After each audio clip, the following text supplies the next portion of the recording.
Okay, so here we've got our first problem, to find the integral of sine of 2x. This one is an easy one to do, and you can probably do a quick sort of guess and check with this one, but we're doing integration by substitution, so we're gonna do that. So remember that the basic strategy is that you're gonna substitute typically, almost always, whatever the inside of your function is.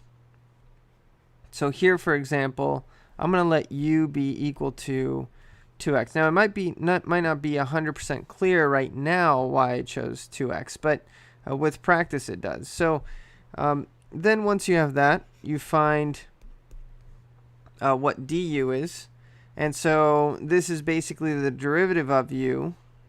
And then, actually, let me use the same color. So du is 2, the number 2, and then dx. Okay, now, then remember what you do is what you want to make sure is that you want to have the integral, and then you want to have a du in there, and you don't want to have any more x's. So all of these x's that you have in here have to be turned into u's. And so you already have sine of u, so that's okay, that's good. But now I just put this du here, and I really shouldn't have, because dx doesn't equal to du, right?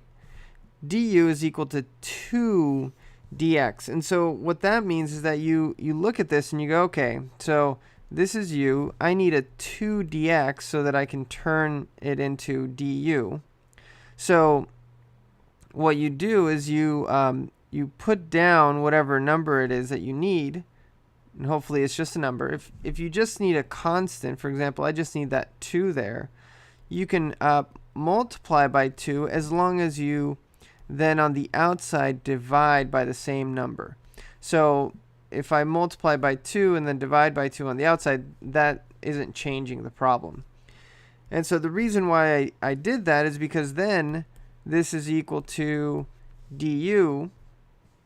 And so then what I have is this is equal to 1/2 the integral of sine of u du.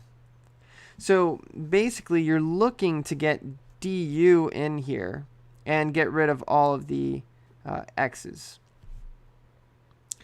And then once you have that, then you can just get the antiderivative as normal. So the antiderivative of sine is negative cosine of u, and then plus c. And then what you do is you go back to what u is equal to. So this is negative 1/2 cosine of u was equal to 2x, and so then plus c, and so then you're done. Now, some students don't really like this part right here, doing the du and the looking for the du part. There is another alternative. I don't really like it as much, and I'm not going to be doing it for the rest of the problems, but another option that you can use is, let's say, for example, I'm going to rewrite the problem again. This is just another option. You might like it better. And what you do is you do the same thing. So u is equal to 2x, and then du is equal to 2 dx.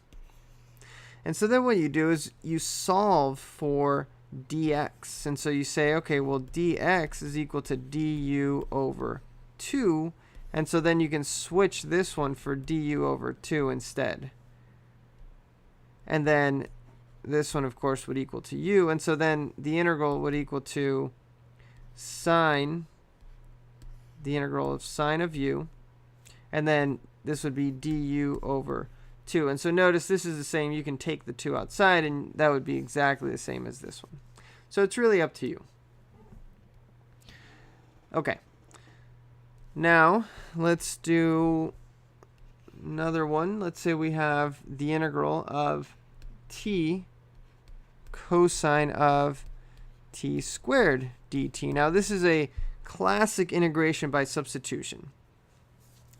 Because what you're basically looking for, remember, is that you want to pick your u so that the derivative of this u, the derivative should be in the integral as well. That's your big key. Now, it doesn't always work that way, but more often than not, that's what you're looking for. You're looking to pick u so that its derivative is inside of the integral. And I'll just put in parentheses. Forget about the constant, because as we just saw in the first example, you can put in constants whenever you feel like. Okay, now, once we have that, we go, okay, well, notice that, let's say I let u be t squared. Notice that its derivative is 2t. So just like what I just said, let's forget about the constant t. Notice there's a t right there.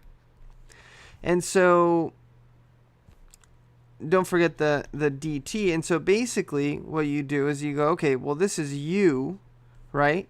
And so then you need a 2t dt in here. Well, you have a t dt. You have t dt. So all you need is that 2. And so you can multiply by 2, divide by 2. And that means that you're going to have, whoa, yellow. That's not a good color. Okay. 2t dt. These two put together are equal to du.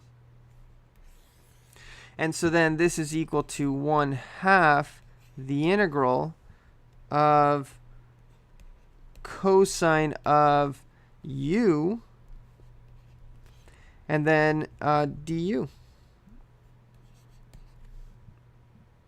Right? Because the 2t and the dt turned into du. And so then you can find the antiderivative here. This is 1/2 sine of u plus c, or 1/2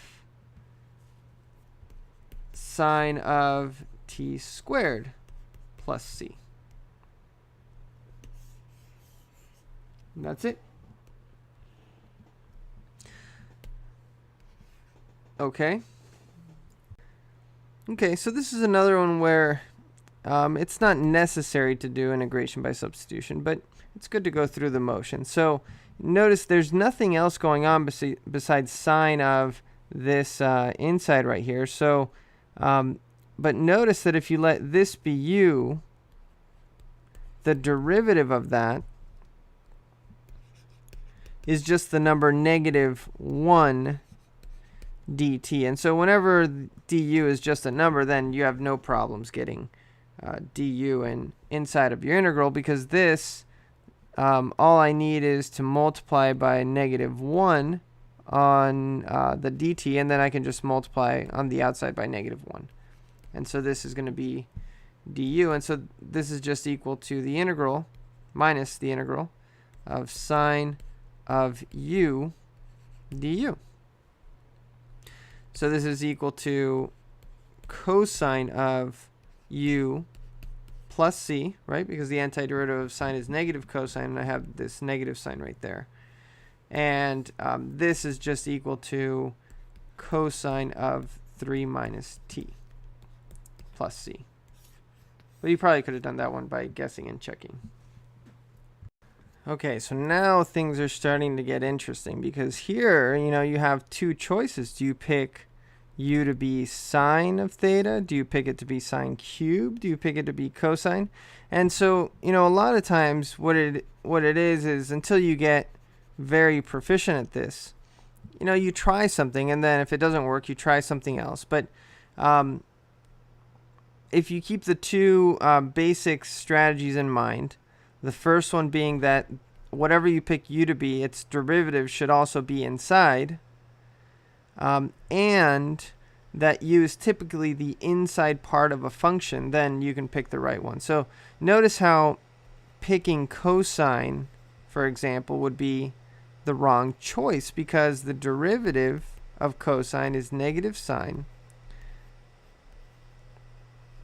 But you don't have a sine. You have sine cubed. And so, this could take you down a path of, going around in circles quite a bit.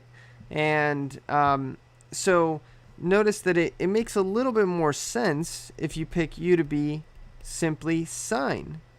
Because see, notice that this would give you, if u is equal to sine, then this would equal to this part right here would be u cubed. And so that makes more sense that you would have the cubed as, outside of the whole derivative and all that stuff. So, and notice that the derivative, when you get the derivative of sine, that's just cosine theta d theta. That's exactly right there, du.